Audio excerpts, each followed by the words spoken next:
Hey, how's it going? It's going really well. I have been going to a new church the last, I don't know, 4 to 6 months. And this last Sunday at church was the first time we got to invite somebody over to our house. And so this week we have some friends coming over to our house. And when I was texting them our address, it turns out that they live like 3 miles away. And so I'm just excited about being part of a church where we can make connections. Hmm. So, yeah, it was a really good weekend. How are you doing? That's wonderful. My weekend was not so chill. We had a significant winter storm come through, and the metro area that I dispatch in had sustained 40 to 60 mile an hour winds for most of the Ooh, afternoon. And in addition to really cold temperatures for us, so it was in the teens, and then the wind chill was negative, clearly. And we had a dusting of snow and a little bit of ice, and then all those winds. And so it felt like it uprooted every tree possible. And we at the 911 center were busier than I have ever seen it. Just to wow. And that's saying something. It is, yeah. I've worked there for 14 years, so that is busy. To give you a perspective, in a typical 24-hour period, we take about 1,600 911 calls. In just our busiest 5 hours alone, which was 11 a.m. to 4 p.m., we took over 1,250 911 calls. So, Wow. yeah, it was. So a I little could. more than a quarter of the day, and you did more than your normal day's worth of volume. Or almost, yeah. I mean, 1250 was what we did, and 1600 is normally, Oh, yeah, what we yeah. take in a day. But it was insane, and I could go on and on and on about how overwhelmed the system was. We just were beyond capacity in every way imaginable. So it was busy, and yeah, that was I worked 14 hours that day. It was long Hmm. and hard. But anyway, Well, a big thank you to all of our first responders, from the folks who answer the phones to everybody else. These are the moments where I think to myself, man, that's an exhausting day for you. But boy, I'm glad somebody was on the other side of that phone. yeah, right. I mean, there's wild, crazy stories. I mean, we had house fires, we had trees blowing down onto and through houses. We had all sorts of electrical lines down. And I mean, Mm.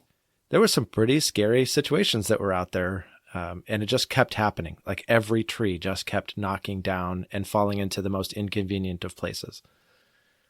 Man, and that stuff just cascades because the electrical company needs to get back out there and they need these people. Oh, man. Whew. Yeah. Yeah. It was And intense. then you're three services backed up before you can get the problem solved. My goodness. Oh, yeah. Oh, yeah. For real.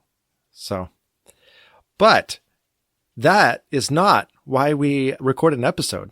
What is today's episode about? I want to talk about the word Christian and what we mean by it. Hmm. Yeah. I have had a long and somewhat complicated adult life with the word Christian. For 17 years, I was at a church where we chose not to use that word. And so we were always looking for how to fill in the gap left when we choose not to use the word Christian. And then in listening to some of the ways we fill in the gap then, and lots of different parts of the evangelical movement try not to use the word Christian because of some of its connotations. And so every time I hear somebody fill in the gap left by the word Christian, I always find myself dissatisfied. And so Hmm. I want to talk about what do we mean and what is language that would make sense to a pre or non believer about what we mean? You know, that's such an interesting question because as much as the term Christian is loaded, we also use it as a fence, right? We've talked a lot about this in recent episodes about Hmm. theological fences and who's in and who's out. And I hear from time to time people say, oh, well, they're not a real Christian. And Hmm. okay, well, then what is exactly a real Christian? It's funny because a couple of weeks ago, you referred to yourself as an Orthodox evangelical Christian. And then you jokingly said, and I actually cut this out of the episode so as not to be misunderstood, but you jokingly said, death to all other types of Christians. But you said it jokingly. I don't think everybody would have meant that as a joke. No, you're absolutely, this is part of what I think my question is. Not just what are we looking for that is an understandable phrase to explain what we mean. I think I want to answer what are we trying to do with the word Christian because of this exact idea. I think we use the word Christian to determine who's an insider and who's an outsider. And I've told you I'm kind of listening through the Gospels. And when I listen to the Gospels, I'm not sure it is Jesus' highest priority to determine insiders and outsiders. Hmm. Does that seem reasonable? Well, I don't know. I'd have to give that more thought. At the very least, I would absolutely say he is redefining who is an insider and who's an outsider.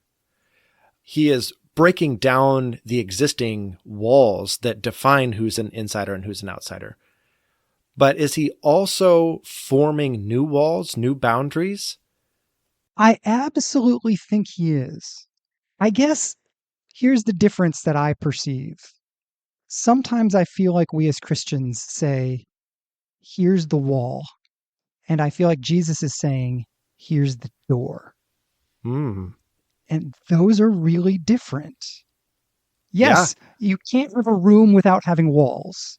That is a true statement. And so if Jesus is building a structure, there are walls that by definition, but when was the last time you sat in your house and the primary focus of being in the house was, well, these are the things that are in the house and these are the things that are outside of the house, right? Like Hmm. if there's somebody who's like out in the pouring rain, you're not going to look through the window and be like, hey, you're outside and I'm inside. So ha, right? Sure. You're going to be like, hey, there's a door over here if you want to come in. It's great in here because it's kind of dry and we love that. Hmm. Yeah. So walls that have a door and where the door is emphasized rather than walls that are like a wall to keep people out, gated. Yeah. I don't know. I'm picturing like gates with spikes on it or, a castle walls with all of its defensive perimeters or something. Yeah, exactly. Yeah, he's emphasizing that the barrier is permeable, not that there's a barrier. Yeah. Okay. Well, I agree with that, but I think we're even struggling to put language around walls, doors, and these types of things, which I think Hmm. highlights the reason why the word Christian and many of its substitutes are kind of inadequate. Because if we look at scripture, most of the time people are referred to as just disciples or followers of the way or followers of Jesus. And only once is the word Christian used, and that's in Acts, I think it's like 18 or something like that. And so they just said, yeah, and for the first time ever, they were called Christians in Antioch, and moving on. And so it doesn't really define anything any further. Like it's just like, okay, yep, they got a little nickname in Antioch. And we've adopted it, and we've said, okay, well, that's the label we're going to go by. But there were so many different labels in the New Testament era, and we're struggling with the same thing 2,000 years later. So I think it's because this door is not easily defined. Well, and you brought up a phrase that was used in the New Testament era, and I'm curious what it means to you. And that phrase is followers of the way. What does that phrase mean to you? I think it harkens back to Jesus saying that he is the way, the truth, and the life. Nobody comes through the Father but through him. And so I think this is the way. This is the Jesus way. He is the path that we follow into entrance into the kingdom of heaven or into relationship with the Father or whatever. He's the way. That's how I define it, but I don't know. What's your definition? No, I think, this phrase began to mean a lot more to me. I've looked into some Eastern religions a fair amount because I was curious about them and because Palestine sits kind of on the dividing line between the East and the West. And so I'm often curious if Eastern thought will help me understand Jesus a little bit better and show where I assume he's more Western than he is. Hmm. I don't know if this is one of those moments, but in Eastern philosophy and religion, there is this sort of idea that you are a practitioner of a way, and it's your path to enlightenment. And it is often one that you are following as an apprentice to a teacher in a way that is very reminiscent to me of the biblical idea of rabbi, in which the sayings of the teacher become the cornerstones of your lifestyle. And your goal is to emulate the teacher in everything that you do. And so the followers of the way, in that sense, would mean people who are practicing what they recognize to be a life consuming apprenticeship to more than a mentor, more than a teacher, somebody you want to model your life after. Yeah, I like that a lot. I like it really because it is very holistic. It involves both what I think, what I do, how I live, how I make decisions. All of that is captured under like this idea of being apprenticed to the way or the way of Jesus or Jesus as the way. And that's different in my mind by some of our modern understandings of the word Christian. Because I think Christian has been boiled down to those who have prayed the sinner's prayer and accepted Jesus into their heart. That's your basic standard definition. And that can easily be confused for a one and done kind of thing or something you mentally assent to and nothing more. It really can lose a lot of its holisticness that I think you're trying to capture in what you just said. Yeah, as you're saying that, I think that this really does allow for a fence that I'm comfortable with. The other way I would say we typically put the fence is, as a matter of fact, I have done this myself. I have mentored groups of students and said, okay, what are the things we have to believe to actually be Christians? And my intent in those situations was often to skim off the top the things that they think are essential that aren't. But what if that's the wrong question? What if what do I have to believe is the wrong question? What if what Jesus is looking for is practitioners of the way? How do I know I'm on the inside? I'm a practitioner of the way. That's a super hard thing to say. Like, I think that's the problem, right? We were looking for something a little bit more solid than that. We're looking for something a little bit more guaranteed than how do I know I'm in? Well, this is how I live my life. Mm-hmm. It's super ill-defined because that would, again, I don't know who's listening, and so please forgive me for the positives and negatives of the stereotype that I am about to reveal that goes on in my head all the time. But that means a wildly liberal Christian who is trying to live their life Jesus's way is on equal footing with me and evangelical. And I don't know that we're okay with that. I need to be righter than somebody, darn it.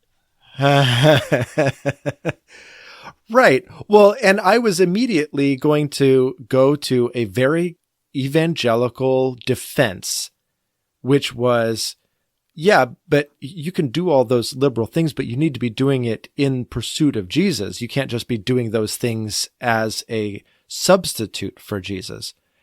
But immediately, like, I stopped myself from that argument because I think we do the same thing in reverse with theology. Oh, well, I assent to these, orthodox theological beliefs, so therefore I'm an evangelical Christian. And you go, well, yeah, but you have to assent to those in pursuit of the actual Jesus behind those doctrines. So I think we're both guilty of doing our respective outgrowths of the faith or respective ways of living out the faith without Jesus. Well, and to flip the coin, I think there are people in both camps, right? This is the stereotype that we have of folks in the liberal camp. Oh, they're just doing their stuff. I know people who are doing their liberal stuff out of a great respect for and affection for and appreciation of Jesus. I mean, let's assume for a moment that Father Richard Rohr is who he appears to be from his books and conferences and workshops, which I have no reason to think he's not. We disagree on lots of stuff. Yeah. And based on the traditional theological belief paradigm of an evangelical, if I were forced or you were forced to say, is he on the inside or the outside? I think we'd both probably say, I really want him to be on the inside, but I think he's probably on the outside. But I have no doubt in my mind that he is fully apprenticed to Jesus, even if he ends up in some different places than me, or that he's trying to act out of an authentic and real relationship with Jesus, even if he wouldn't use the evangelical language I use to capture that. Well, I mean, yes, this is where it gets really tricky because you're right. I think if we were to have to say in or out, for me, it would come down to the fact that Rohr appears to assent to the idea of universalism. In other words, in some way or another, we all will come to God in some fashion. And many of these roads are just as okay as others. And I think the Orthodox Christian belief here is that Jesus is the way, the truth, and the life. And nobody comes to the Father but through him. And so I think that universalistic tendency is where I would say probably on the outside. But if we boil it down to apprenticed to the way, boy, he's more than apprenticed to the way. He is very far down the way, and I have learned a lot from him. Yeah, exactly, right? And that's exactly, I was going to chime in and say, potentially further, not potentially, almost certainly further down the way than I am. Right. And as a quick caveat to you and to anyone else who's listening here, I am not trying to present an answer here. As I push back on this, as we sort of poke at this question, I'm not trying to create an answer that allows me to redefine things so that, say, Richard Rohr is in or out or whatever. This is an honest conversation. Again, we've talked about this before, but I guess I'm afraid that I'm going to come across as not in the evangelical camp because of some of the things I'm suggesting. And I at least want to say I'm hesitant about suggesting them, so don't judge me too much. Well, and here's the thing. I think our traditional evangelical definition is far too simplistic. Like I said before, I think very frequently we boil down the word Christian to who has said the sinner's prayer and accepted Jesus Christ into their heart. That is our definition. And that is just as inadequate, maybe even more inadequate, than this idea of being apprenticed to Jesus and following the way. I think in both cases, we need to heavily qualify it. And to be quite honest, I'd put more qualifications and more yeah buts on the overly simplistic definition of, having said the sinner's prayer.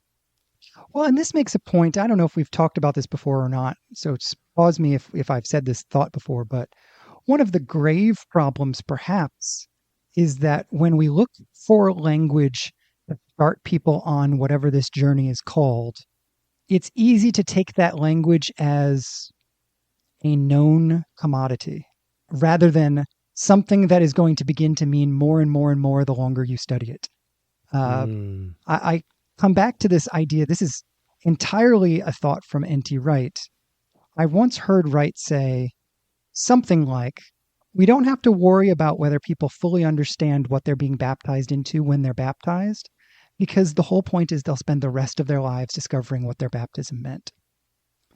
And I tell you what, like I'm rising up in revolt from my Baptist pew and saying, no, they absolutely have to understand and they have to know what they're doing. Otherwise it's not meaningful. And I'm sitting myself back down because I actually agree with you more, but there's that instinct that rises up in me. Yeah.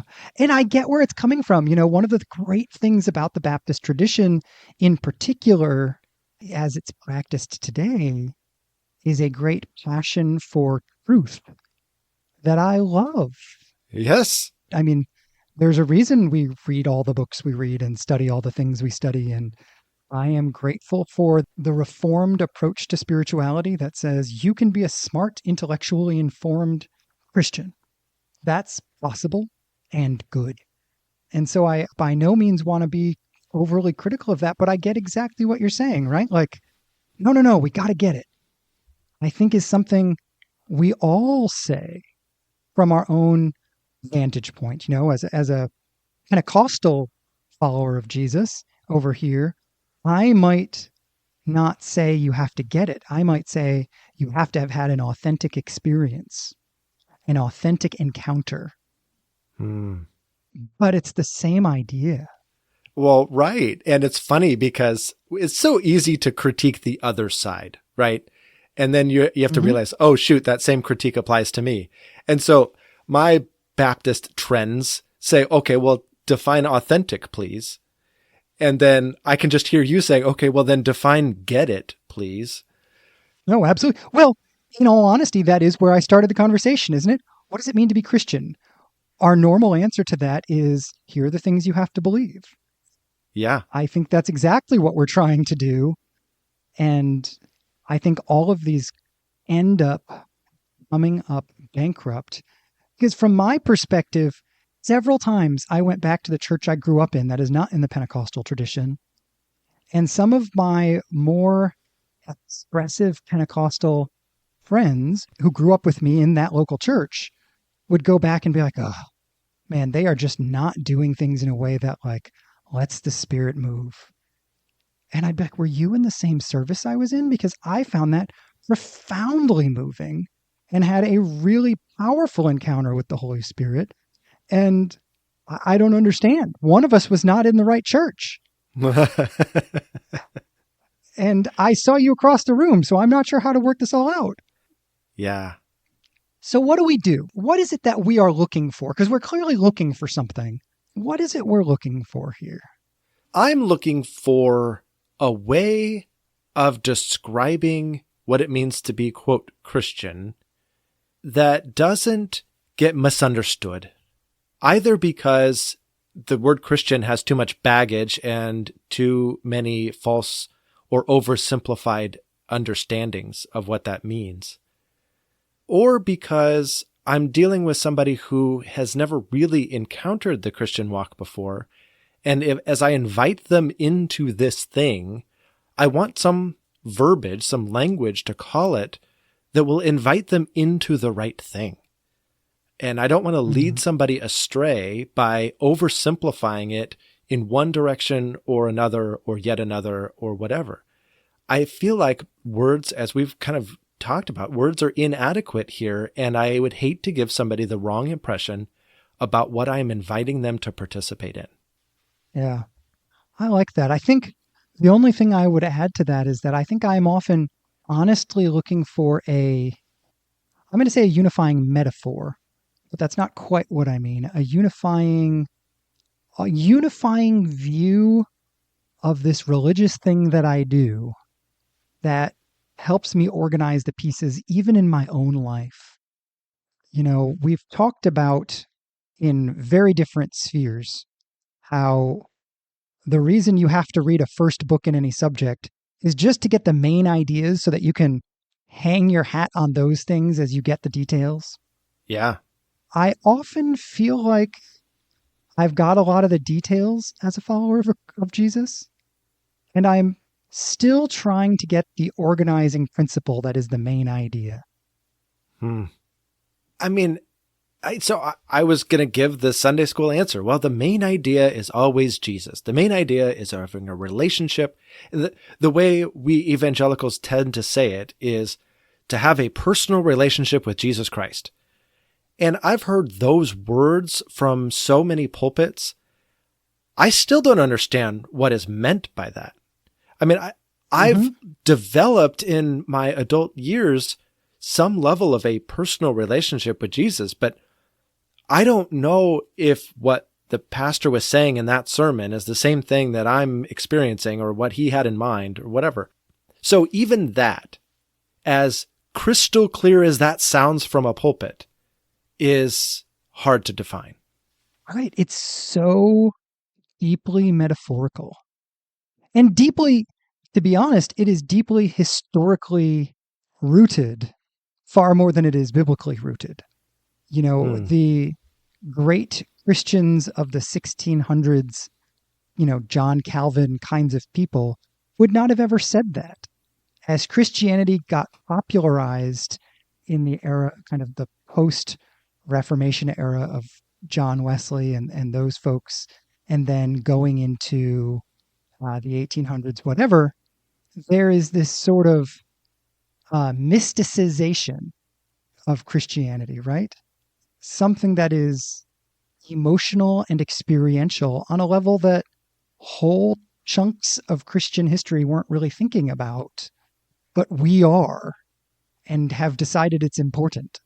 And so we're taking one thing that is one element of the way Christianity has been expressed across 2,000 years and saying this is the one that matters. It's the experience. Because even that personal relationship with Jesus, that is a deeply experiential phrase. Well, it's not just experiential, it's individualistic, which very much matches our culture. And so it's all about me and Jesus and my relationship with Jesus. And what I like about how you're bringing history into it, we're being rooted into something larger than us. The church universal, the church universal across the whole world in its present forms, and the church historic. And we are embedded into that community. And that is a tangible, real community with, as much as we don't want to talk about it when we talk about an individual relationship with Jesus, with real fences. There are things that establish whether or not we're walking in accordance with the historical Christian Orthodox understanding of how this all works. Yeah, absolutely. Okay, we're almost at the point where we need to wrap up. I'm just curious, what's your takeaway from this conversation?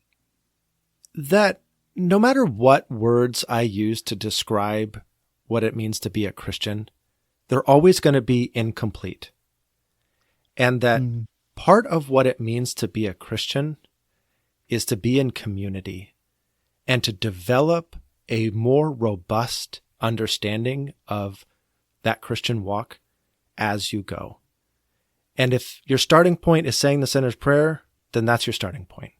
If your starting point is coming into a relationship with Jesus, then great, that's your starting point. Do I think some starting points are a little bit more descriptive than others? Of course. But at the end of the day, they're all going to be incomplete, and you just have to keep growing. That, I think, is my takeaway. What's yours? I am really caught by the phrase, a practitioner of the Jesus way. All of its weaknesses, I think it offers a corrective that I need to be mindful of whenever I am thinking about these things. And so I like the fact that it's holistic. I like the fact that it is practical. I like the fact that it is relevant to my everyday life, and it helps me make sense of certain questions I have about sort of insider outsider language. And I like the fact that it is deeply rooted in a non-equal relationship with Jesus, Hmm. meaning it's not like me and Jesus are buddies. It's he is the master and I am the student. And I like that. So, a practitioner of the Jesus way. Hmm. I like that. I like it too. I think it's a mouthful, and I don't know that it's going to catch on anytime soon, but Nope. it's pretty descriptive, and I like that.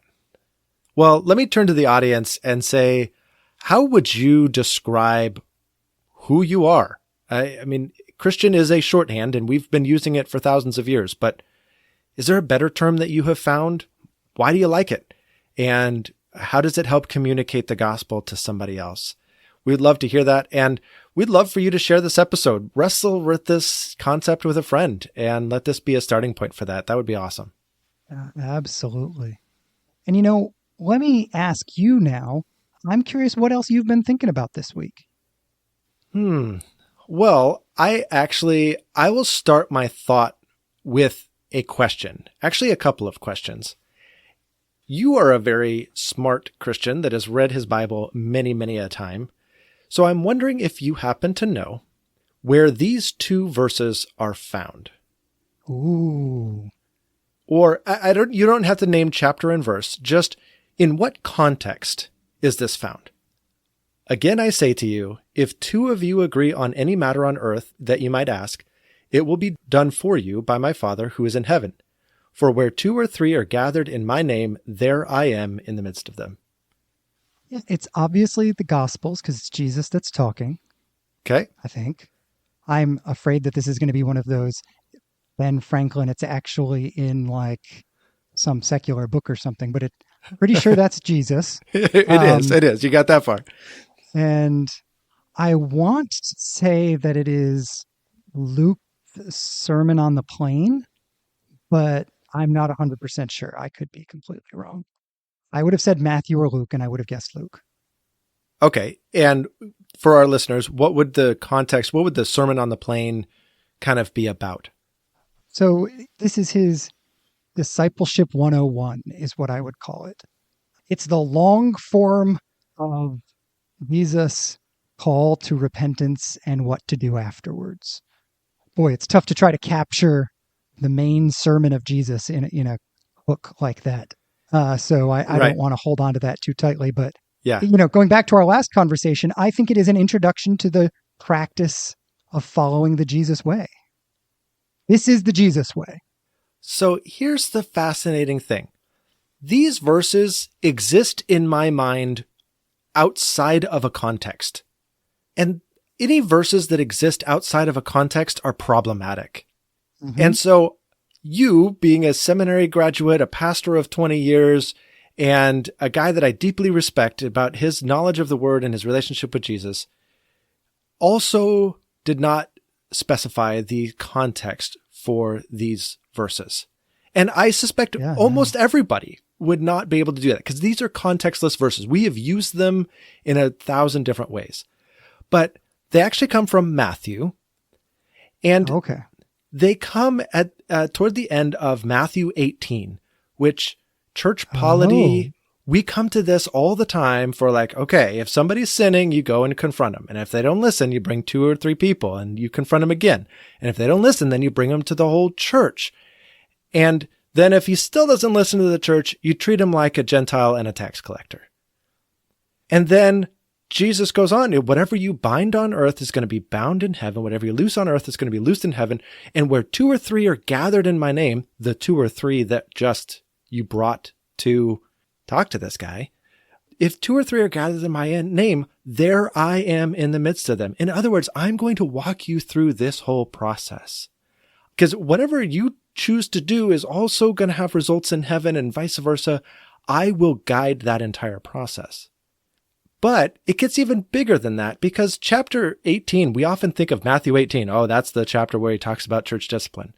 Well, yes, but he talks about other things. And all of this begins at the very beginning of chapter 18, with Jesus saying, hey, who's greatest in the kingdom of heaven? And Jesus said, well, bring me a kid.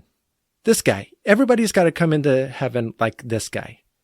And then, by the way, it's like, I'm like the shepherd that leaves the 99 and goes after the one. And there's more rejoicing over that one than anything else. And so what I think is going on here is Jesus saying, and then if you've got a problem in your little ecclesia, in your church, which, by the way, this is the only time in the Gospels that word is used. If you've got a problem in your church and you've elevated it and you can't solve it, eventually treat them like the one. You be the 99 and I'll go after the one. I've got this. I'm a part of this process from beginning to last. And I think in all respects, we lose the context of what's happening because we have these little pet verses or pet passages that we pull out of this chapter and completely alienate it from its context. Wow, that is so good. I am really excited to go back and reread Matthew 18, trying to put these puzzle pieces together. Yeah, it was super fun. This was all as a result of obviously translating this morning. And, John and I were just kind of blown away. Like, oh, wait a minute. We quote these verses all the time, just completely disregarding the context in which they're found. Mm-hmm. That's fascinating. Wow. This is why it's so good to be able to go slow, right? Oh, my word. Whatever it takes for you to go slowly through the Bible, do that. Yes. Yes, agreed. But you're up. What have you been thinking about? I've been thinking about some very standard words that we use as Christians. And these words are ministry and evangelism. And let me set the tone for why I'm thinking about these. I am working with a really neat organization called Kinship that is actively trying to make a difference in our very digital world, trying to combat the incredible loneliness and isolation that is rampant among Americans today. And so what they have set up is an online platform that for those of us who have been to church consistently, it functions like a small group. There's a 15-minute video and then a 45-minute discussion afterwards. And what I am doing with them is I'm one of the facilitators that they have that lead the group afterwards. And the goal is simply to cultivate transparent conversations and vulnerability. And this has me thinking about ministry and evangelism because the context here is interesting. There is nothing overtly Christian about anything that Kinship does. The talks do not mention Jesus. You are not expected to believe in Jesus, and it is perfectly fine. Wherever you're at spiritually, that's fine. The way we lead the discussions, there is nothing systemic or structural that is trying to guide people from wherever they're at to Jesus. It is just creating, theoretically, a spiritually neutral environment in which vulnerability and transparency can happen. What this has me thinking about are several things. One is that a younger version of me, and I've heard this from several of the facilitators who have a similar Christian background to mine, a younger version of myself would have thought, if you're not proactively involving Jesus in this process, what's the point? If the sole goal of this project isn't evangelism in the most formal sense, what are we doing? What I now find myself thinking is, I love this environment that is spiritually neutral in the sense that anybody can share from any point of view. And I think it creates a wonderful marketplace context in which individual Christians, if there is something vibrant in their own spiritual life, they are free to share it. And that is a great opportunity to share Jesus with somebody.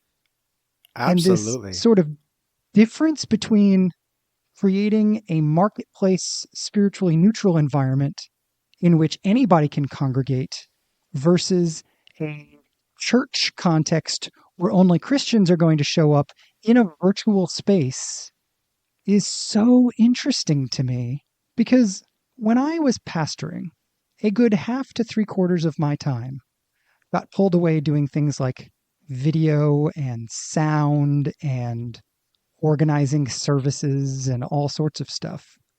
In this context, the vast majority of my time, by which I mean like 80% of it, is just connecting with people. In a lot of ways, and my wife pointed this out the other day, it feels more authentic to my definition of ministry to do this thing that doesn't talk about Jesus than a lot of the stuff I did at church as a pastor. Right.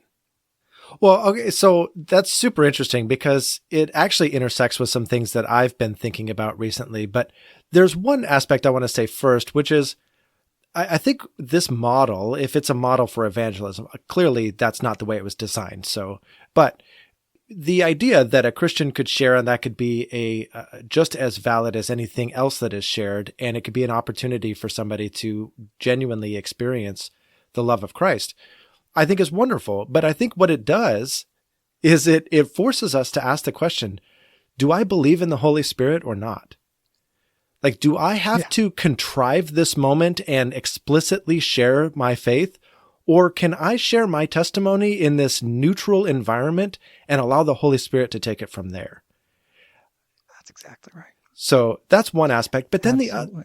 the other aspect, the way that this is intersecting with things that I'm thinking about, I'm preparing for my role as a counselor and thinking about how that intersects or doesn't with quote unquote ministry. Because again, I'm not sitting in a counseling room sharing, the Roman road with this person and saying, this is your path to healing, right? That's not what this is all about. But what I've likened it to recently is where Jesus scatters this seed, right? And the seed lands on the rocky soil, or it lands on the hard, compact soil, or it lands on the soil choked with briars. And I think we just acknowledge that and we just say, okay, well, that's the path, or that's the ground that it landed on and it didn't work out. What about tilling that soil? What about removing the briars? What about adding some nutrients to the mix? What about helping that person be more healthy, more engaged, more whole, and more prepared to receive the gospel when it's inevitably shared with them? Is that not ministry also? Yes. No, that's a great point. Yeah. All right. This has been so good. But at some point, we do have to get to the Which Josh question. Ooh. Are you ready? All right. Lay it on me. All right. Today's Which Josh question is, which Josh once rode his bike 35 miles to camp? Oh, yes. This was me. This was great. Wow. When I was a kid, our camp was up on Mount Hood, and we lived in Portland. And so one of the guys in our church, he was an avid cyclist. And so he was going to be a camp counselor at the camp, and his son was going to go to camp. His son was the same age as I was. And so we were probably around 12 years old or something like that. And the dad was like, hey, I know the rest of the youth group is going to be heading up in a van. You guys want to ride your bike with me? We can do it. And it sounded like such a cool, awesome thing. Like, well, we just couldn't pass it up. So yeah, we rode 35 miles, which is like, it's not an easy 35 miles because you're going from Portland to Mount Hood. Yeah. So you're literally riding your bike up a mountain. No, although there was one really good section. That was awesome. But, yeah, so we rode hard. It was not easy, and it was hot. We got there and we were like sunburned and we were hot and sweaty, and the camp actually let us dive into the pool without all the other campers just to cool off and get ready. So that was awesome. It was like one of those like, heck yeah, I did that. It was so great. That's the best. I love that. Yeah. So Well, there you awesome. go. Well, hey, are we on for next week? Yeah. I'm looking forward to it. All right. Well, I'll talk to you then. All right. Bye-bye. Bye.